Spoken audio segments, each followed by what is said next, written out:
Hi, I'm Tanuja Ramchal, Career Advisor at the Graduate Career Management Center here at the Zicklin School of Business.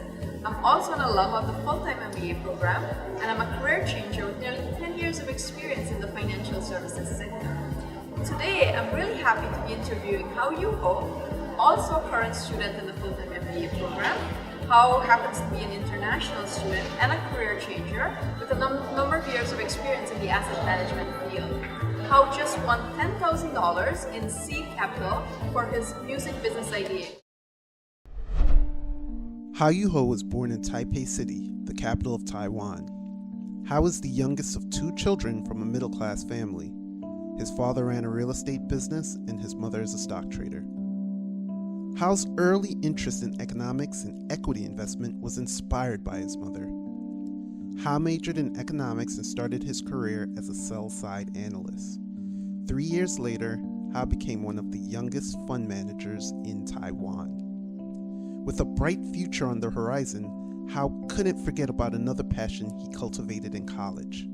At 19, Hao became a member of the National Taiwan University's hip-hop club and discovered that he had a love for performing and creating rap music.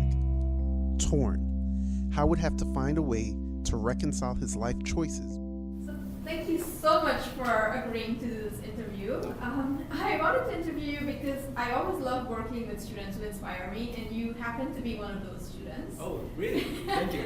Because one, you're a career changer, and two, you're an international student. And that's, in terms of students I work with, those usually tend to be areas that students struggle in. And I wanted to talk to you today about that and how you've managed to make this what I feel is a successful transition, right? So what are you doing now?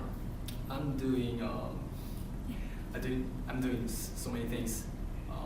MBA, got internship, working with CUNY Startup Accelerator to work on my startup and prepare for my first EP, first album.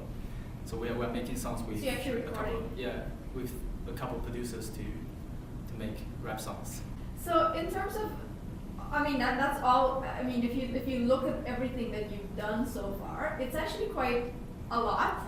Yeah, and quite different. Considering when I met you at orientation, you seemed very shy and you seemed very withdrawn. Right. And I think part of that, you can correct me if I'm wrong, but I think part of that was the language barrier. Right. And you seem to have overcome that in a really, really successful way. Definitely the first challenge I had. Even now, I still have some problems, but because I'm not a shy person, I'm super talkative, outgoing. I always want to talk, always want to make jokes. One of the things that struck me about you as well is that you were able to leave this quote unquote safe path, right? So like finance, it was pretty much, you knew where you were going and you were willing to step out of that to do something that you felt maybe called to do. So was there any fear about doing that? Yeah, the fear is people will think I'm crazy, I'm stupid.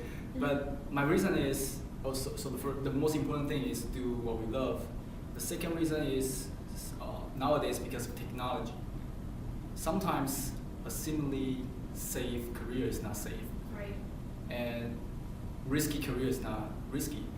For example, I remember when I just came here, I heard that some major Wall Street firms are developing AI to replace analysts. Mm-hmm. Oh, actually, that's when I was a fund manager. When I was preparing for the MBA, the application, and I was shocked. I was like, yeah, I believe one day we'll be replaced, and the winner would take all. So the best fund manager would make tons of money because of that, because he has tons of AI to help him to make decisions. But I was not sure if I can win the competition, because the competition would be more intense than now. So that's the risk to do a similarly safe job. Mm-hmm. Other thing is because it's popular. So the smartest guy in the world would just compete with you, and it's also hard. On the other hand, the riskier career like entrepreneurship, like music, it sometimes is not that risky. For example, one of my friends recently just got an offer to be a vice president of a company in Taiwan. He got this opportunity because he founded 2 companies. Even though those 2 companies failed, but he got a good connection. He got great connections in the whole startup world. So it's very easy for him to get a new job. And actually he has a beautiful thing in his resume. So from this perspective, to start a startup is not risky, it's totally safe. And I mean, we see that even with you in the last 18 months, like your resume has changed quite a bit. I mean, I know because I worked with you.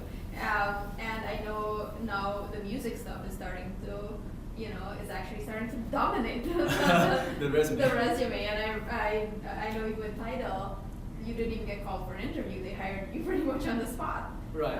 Because of all the stuff that you've done in the last few months. So for someone thinking, maybe an international student thinking of coming and pursuing something that they really care about, and it's not again the clear path, or somebody who's looking to change their career to something that is more risky, what advice would you give them out? I would say no dream is too big and no challenge is too great. So yeah, again, since we just live once, we have to do what we love. So we probably have, after college or after graduate school, we probably have 50 years or 40 years to work. So we gotta think. That's scary. Yeah, that's scary. but we have to think a thing we love to do, otherwise we just waste our lives. So thank you so much, Hao, for sitting down and talking to me today. I'm always inspired talking to you and learning more about your story. And I'm sure everybody watching this hopefully will learn something about themselves from your experience and hopefully be inspired to take courageous actions in their life and career as well. So it was an honor. Thank you. Thank you so much. Thank you for this opportunity. You're welcome.